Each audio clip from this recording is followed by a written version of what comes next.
Hello, Opinion members. My name is Michael Polly, and it is an absolute pleasure to have joined the Opinion tasting panel.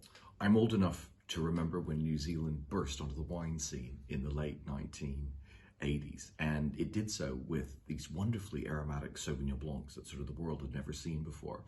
And the reason why they were able to produce wines like that is because for decades, New Zealand had this hugely successful dairy industry. So fundamentally, they were adept at keeping liquids cold, which is kind of what you need to do if you're making crisp and clean white wines.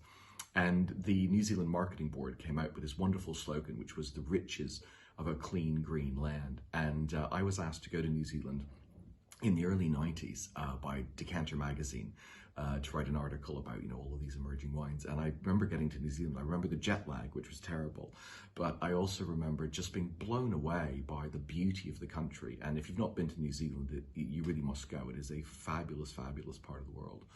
And the wines there kind of share this beautiful purity that you get in the country in general.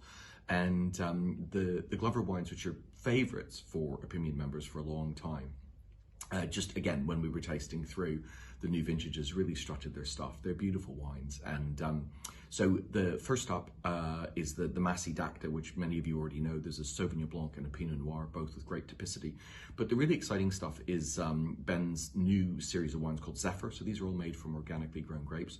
There's a great mixed case with Riesling and Gewürztraminer. I'd urge you to try that. I know everybody kind of goes for Sauvignon Blanc and Pinot because those are the big names. But value for money, and just in terms of interest and ability to go with food, the Riesling and Gewürz were great. So that mixed case is worth looking at. And then there's another range of Sauvignon, Pinot Noir, and a Rosé as well, also from the Zephyr range, all organically grown. So Glover family vineyards are located in Marlborough, so that's the top of the South Island. But in the North Island, we find Timata, and this is a state about which I cannot say too many nice things. So this is the oldest estate in New Zealand. They've got the oldest working vineyards of Cabernet and Chardonnay, and they're in Hawke's Bay in an area where there's a very particular soil type called the gimlet gravels. And all of their wines are just brilliant. They're expensive and they're worth it. So my favorite wine of all of them is the Bullnose Syrah. So I've been collecting this wine myself for a number of years, and I can assure you it develops beautifully for up to 20 years. So push a boat out, get a bit of the Bullnose Syrah. It's one of the world's classic wines, and it really deserves a place in everybody's cellar. It's really elegant. It's kind of got a Northern Rhone feel to it. And the other wine from Timata is the Cabernet Merlot. This one considerably cheaper, and this was a coup de cœur just because it was so beautiful. So real Bordeaux style, but again with just a bit more generosity. But the balance in this was great, and typical Cabernet and Merlot flavor. So plum, blackcurrant. There was some really, really judicious use of oak, which added some spiciness.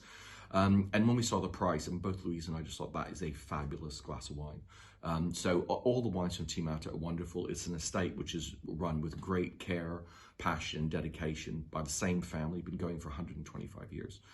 So a lot to like here. So Bullnose Syrah for sort of high days and holidays, and the Coup de Coeur Cabernet Merlot, which is brilliant value for money.